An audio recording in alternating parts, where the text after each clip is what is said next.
নমস্কার।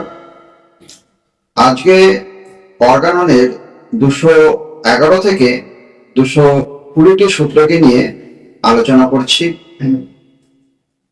মহাত্মা হ্যানিম্যান 211 নম্বর সূত্রে বলেছেন যে রোগীর পরিচায়ক লক্ষণ এবং চিকিৎসকের সঠিক পর্যবেক্ষণ সুনির্বাচিত ওষুধ নির্বাচনে প্রধানভাবে সহায়ক করে।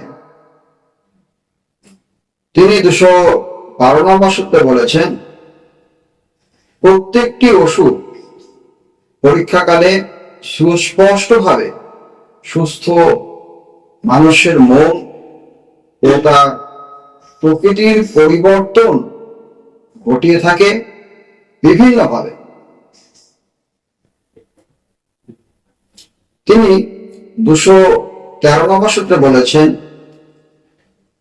প্রত্যেকটি রোগের ওষুধের মধ্যে রোগীর মনের সঙ্গে প্রকৃতির লক্ষণের সাদৃশ্য থাকে।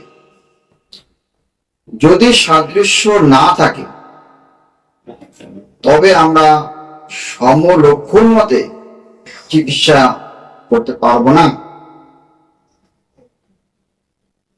তিনি 214 নম্বর সূত্রে বলেছেন যে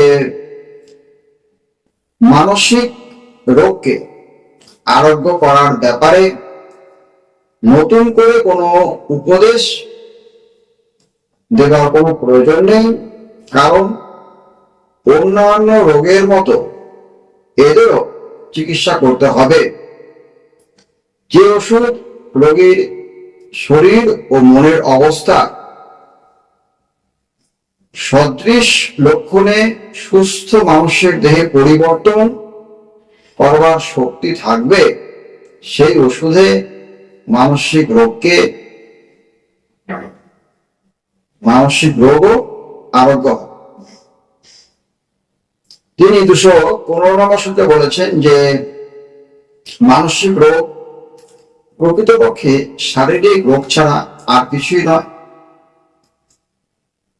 শারীরিক লক্ষণগুলি চলে যাওয়ায় মানসিক রোগ এককভাবে থেকে যায়, তখন মনে হয় যে এটা মনের রোগ।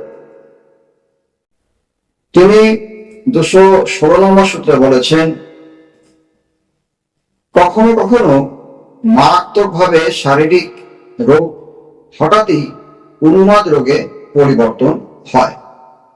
তখন শারীরিক বিকৃত অবস্থা এতটা কমে যায় যে স্বাস্থ্য সম্পূর্ণ সুস্থ বলে মনে হয়। তিনি 217 নম্বর সূত্রে বলেছেন, এই সকল রোগকে চিরতরে দূর করতে শারীরিক লক্ষণ ও মানসিক বিকৃত সমস্ত কিছুই জানতে হবে। তিনি 218 নম্বর সূত্রে বলেছেন, মানসিক রোগ হবার আগে যে যে শারীরিক বিকৃতি হয়েছিল সেই সমস্ত বিবরণ জানা আবশ্যক। প্রয়োজনে রোগীর বন্ধু বান্ধব আত্মীয় স্বজনের সাহায্য নিতে হবে। তিনি 219 নম্বর সূত্রে বলেছেন যে পূর্বের শারীরিক লক্ষণের মধ্যে যে মানসিক লক্ষণগুলি বর্তমান ছিল, বর্তমানে রোগের শান্ত অবস্থায় অনুভব করা যায় যে শারীরিক লক্ষণগুলি অস্পষ্ট হলেও দূরীভূত হয়নি।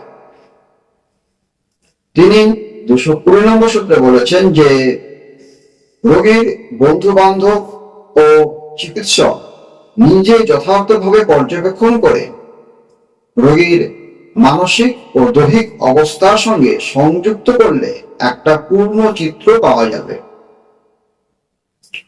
সদৃশ বিধান মতে আরোগ্য করবার জন্য অ্যান্টিসরিক ওষুধকে নির্বাচন করতে হবে। বহুদিন ধরে মানসিক রোগে ভুগতে থাকলে মানসিক বিকৃত উৎপাদনকারী ওষুধকে প্রয়োগ করতে হবে। ধন্যবাদ।